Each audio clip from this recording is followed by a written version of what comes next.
Oh boy, disclaimer. Welcome one and all to Banderson's Treehouse of Horror Countdown Review. Continue watching, if you dare.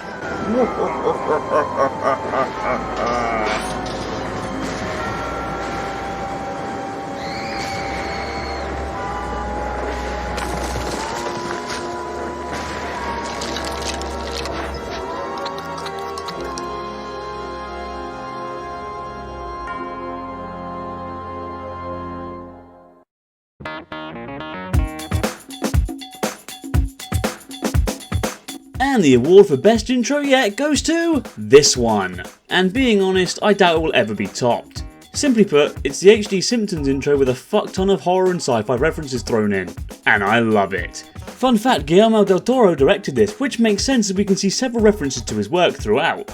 There are also some nice throwbacks to previous Treehouse installments. Yes, it's quite a long one, but in this instance I don't really mind. I'll take 2+ minutes of fun references thrown into the Simpsons intro over 2+ minutes of an unfunny, poorly written intro any day of the week. I'm not going to go through every single one of these because I'd be here forever, but thankfully someone has already uploaded a video to YouTube showing all the references used. If you haven't seen it already, click the video link in the video description below.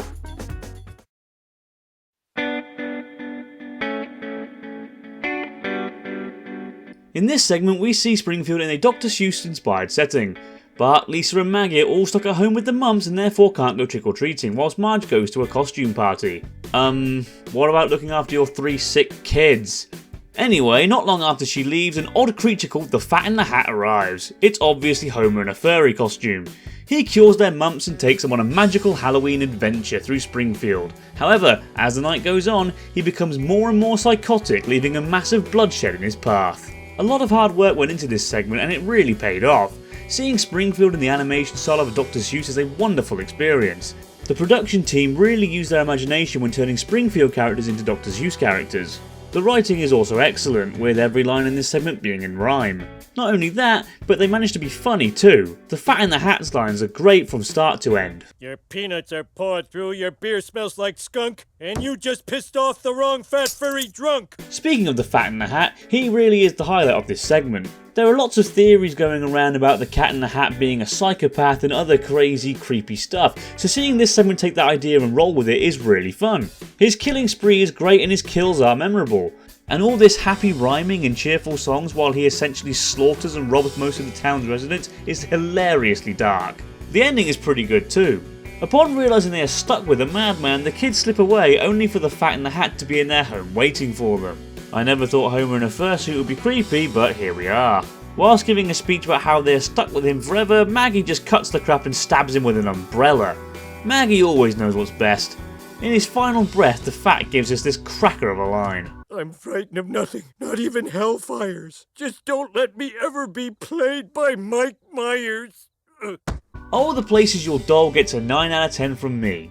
It's full of dark humour, great animation and some awesome deaths. Add in some great writing and tons of imagination and you have a great segment.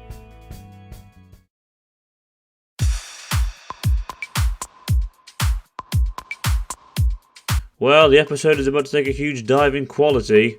In a stark contrast to All the Places You'll Go, Dead and Shoulders is a boring and uninspiring segment without much to keep you interested. Bart is flying a kite near an airport.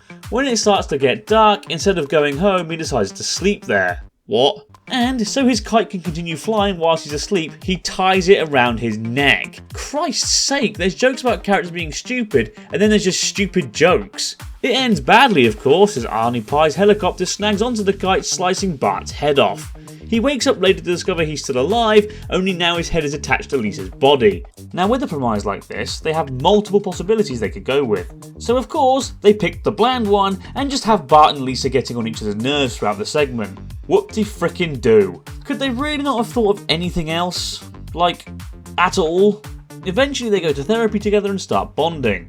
However, when Lisa is asleep one night, Bart realises that he can control her body while she is sleeping. This gives him the idea to chop off her head so he can use her body for himself. Right. Lisa wakes up in the nick of time and cuts off Bart's head, only for her head to get cut off too. Then we see Bart's head stuck on Selma's body, Lisa's head stuck on Krusty, and, for some reason, Dr. Nick's head stuck on Dr. Hibbert. Why? What point or relevance does that have? This segment is an utter mess if I'm being honest. Everything just feels odd and out of place. I know that Bart isn't the sharpest knife in the drawer, but what the hell is with his actions at the beginning of the segment? Ralph Wiggum isn't this stupid! There's also so much filler it's unreal.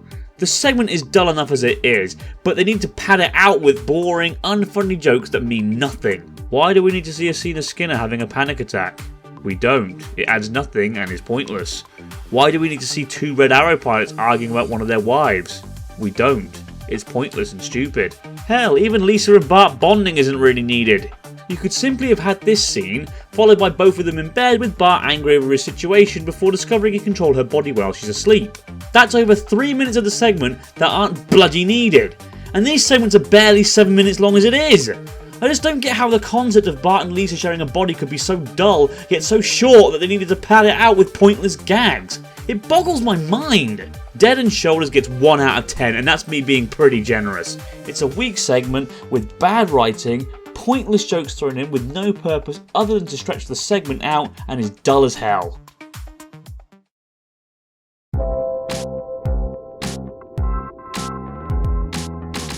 Set in the 1930s, Freaks, No Geeks takes place in a circus freak show. The idea of having Simpsons characters as freaks in a freak show is an interesting one. Sadly though, they don't do anything with it. For Christ's sake, you have the ability to turn any of the Simpsons characters into any kind of freak you want. How hard is it to do something with that concept? Sure, we see Nelson as a donkey kid, Cletus and Brandine as Siamese twins, Lenny and Carl as pinheads, and Barney as a living torso, but nothing comes from any of them. We also see Kang and Kodos in perhaps their weakest cameo yet. Creatures from another galaxy. Actually, it's more of a globular cluster. Not the dark, not the dark!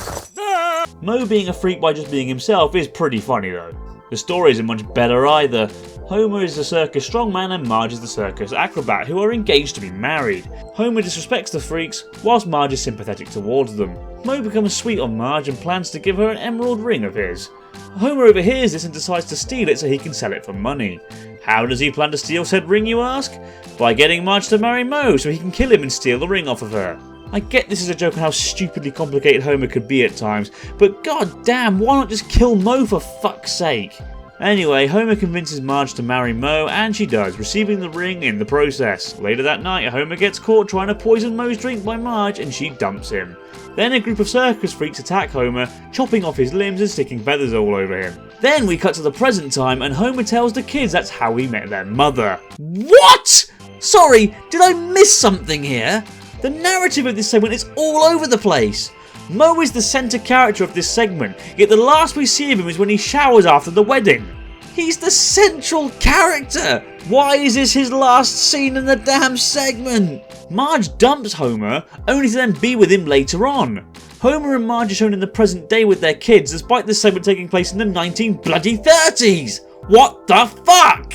And that's the end of the segment and the episode, by the way. A cheap, if not pathetic, rip-off of How I Met Your Mother. Really? How hard would it have been to just have a bunch of visual gags of Simpsons characters as freaks? Instead, they tried giving it too much plot to the point where it became convoluted and downright confusing. How hard is it to follow a simple bloody narrative? Not saying it's all bad, because the animation is nice and there was some good imagination used when designing the freaks, but they were never used to their full potential. Also, a bunch of never before seen characters appeared in this segment, and again, they do nothing. If you're going to spend time creating new characters, bloody use them! I'm giving Freaks No Geeks a 2 out of 10. It's dull, hard to follow and poorly written, but a couple of laughs and some imagination do save it from being a complete disaster.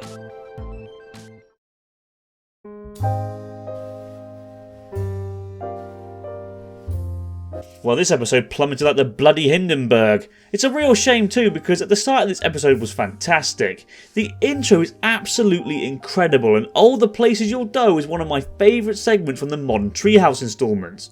But Jesus wept!